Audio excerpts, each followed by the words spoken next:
Activists are working to increase voter turnout among young people. In the 2020 election, less than half of young eligible registered voters actually voted. New Mexico State University student Nevaeh Torres-Carrillo says the 2020 election was her first time at the polls. The last election was actually the first one I voted in, and then I do plan on voting in the future elections. Young eligible voters are identified in the age group of 18 to 24 years old. The 2020 election saw a 48% youth voter turnout, which is an increase from the 2016 election's 39.4%. Nevaeh says her motivation came from candidates that shared her values. I think finding somebody that has the same values as you and knowing that they're going to make a difference for not only your life but the people after us too.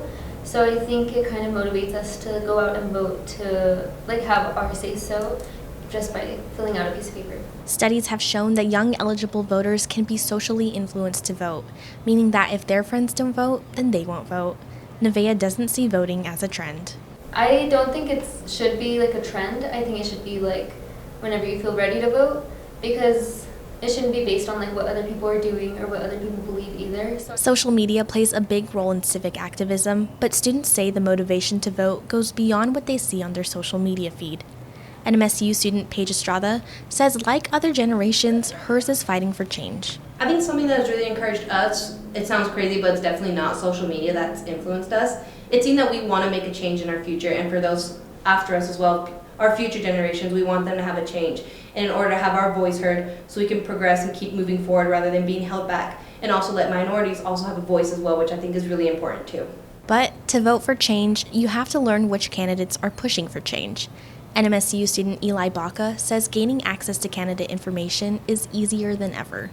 I think in the digital age of information, it's the easiest we've ever had it. We can turn on our phones, go through any news app, any website, and find whatever information we're looking for. Although political information is sometimes easy to access, Estrada says it's difficult to find unbiased information. I think it's definitely been difficult just because you have the different news networks, and obviously a lot of them are biased based off of their parties. So it's hard to find one that is a neutral ground, but once you do, I think that makes it a lot easier for you to figure out where you want to vote towards. Baca says his drive to make a change is what motivates him to show up to the polls. I think what motivates me to vote is looking for a change in my community, my state, and overall my nation. So, what kind of change do young people support?